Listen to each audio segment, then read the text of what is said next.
For years now, social scientists have failed to enter the word oligarchy into the national discourse.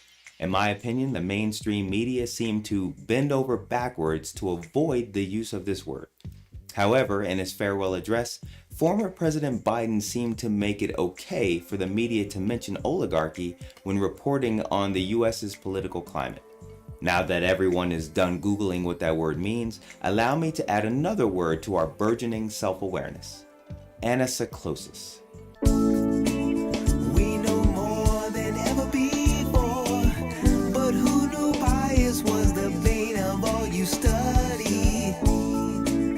We know more than ever before, but who knew bias was the bane of all you study?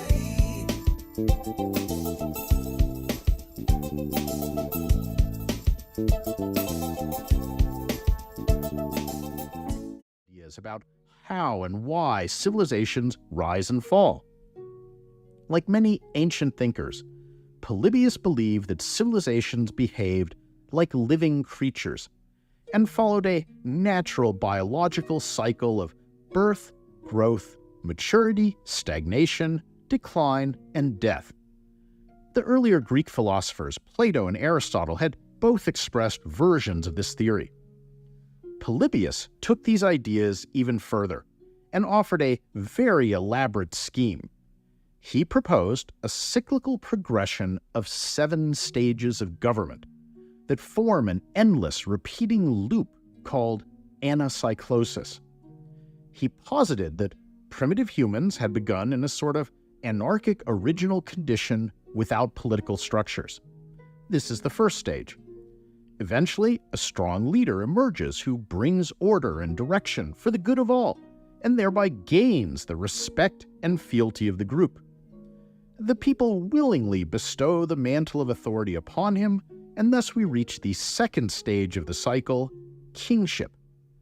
While the original king earned his position of leadership through his actions, the kingship was usually then passed down by heredity. Over time, subsequent monarchs start to grow arrogant and abuse their power through arbitrary or unjust actions, and the kingship degenerates into the third phase, tyranny. This provokes a group of the wealthiest and most dynamic men to organize together and overthrow the tyrant. They then take charge of running the state in a collective fashion, sharing power among themselves. And the fourth phase, aristocracy, is born.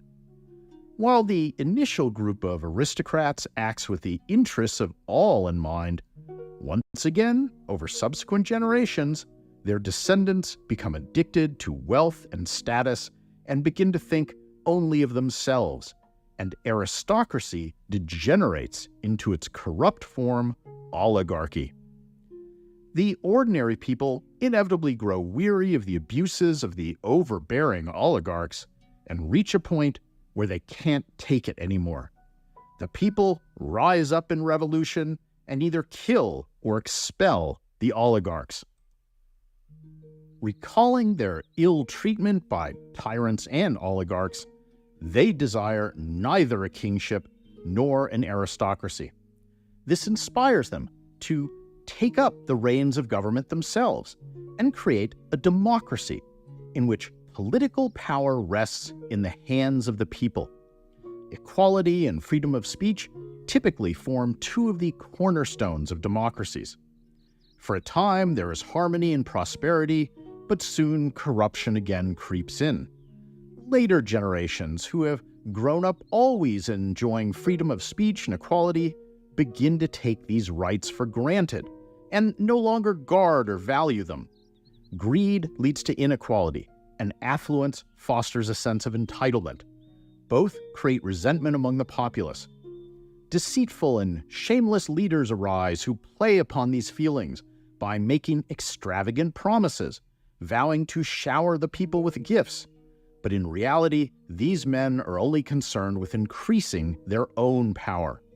With the rise of such power-hungry and narcissistic leaders, often called demagogues, democracy devolves into the next phase, mob rule.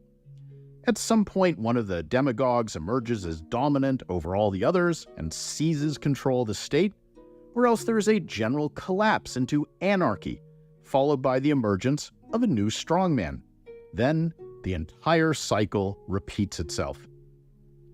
This is how Polybius described his doctrine of anacyclosis. And in his presentation of it, there is indeed an almost biological inevitability to the way in which each stage degenerates into its negative twin.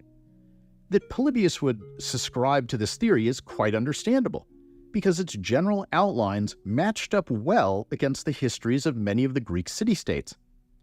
For example, if we look at... Question. In your opinion, where is the United States in this cycle? I'm Odium. Come back for the next reflection.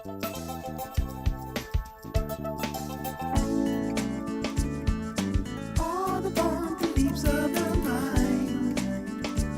But what's real or what's right has so little to do with those minds.